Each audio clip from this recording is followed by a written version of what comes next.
ప్రస్తుతానికి గత కొన్ని రోజుల నుంచి ఫుడ్‌కి బాగా ఎడిక్ట్ అయిపోయాను. అయితే బజ్జీ, లేకపోతే పూరి, లేకపోతే దోస. ఈ మూడిటి చుట్టే దొరుకుతుంది నా మార్నింగ్ టిఫిన్. ఒక ఫారెన్ ఆర్డర్ కోసం కస్టమర్ రిక్వెస్ట్ మీద కాకరకాయ పచ్చడి చేస్తున్నాము. ఇష్టం వచ్చినట్టు తినొద్దు అనే కోపము వస్తుంది.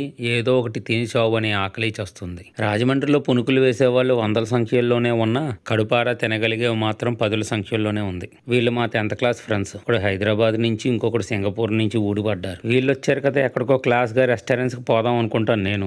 వాళ్ళేమో బజ్జీ బళ్ళ దగ్గర తప్పితే ఇంకెక్కడికి రామంటారు. వీళ్ళకేమో నా బాధ అర్థం కాదు. వీళ్ళకి అన్ని స్పెషల్సే, కానీ నాకు మాత్రం అన్ని రొటీనే కదా. టమాటా బజ్జీ, వంకాయ బజ్జీ, చాటు, రోజ్ మిల్క్ కోవా ఒకటేంటి రాజమండ్రి అంతా చుట్టేసాం. అమ్మయ్య వాళ్ళతో అయిపోయింది అనుకుంటే మళ్ళీ మా తమ్ముడు వచ్చి బయటికి తీసుకెళ్ళిపోయాడు. వీడు మా చిన్న తమ్ముడు కొడుకు ఆదీష్. మీరెవరో కాదు, వీడు నాకు పెద్ద ఫ్యాన్. ఇప్పుడు వీడిని చూడటానికి చుట్టాలింటికి వచ్చాం కదా, మర్యాదలు చేసి పంపించారనమాట. ఇంతకీ ఆ మర్యాద మాకు సరిపోలేదు. అందుకే బయటకు వచ్చాక మాకు సరిపడే మర్యాదలు మేమే చేసుకున్నాం.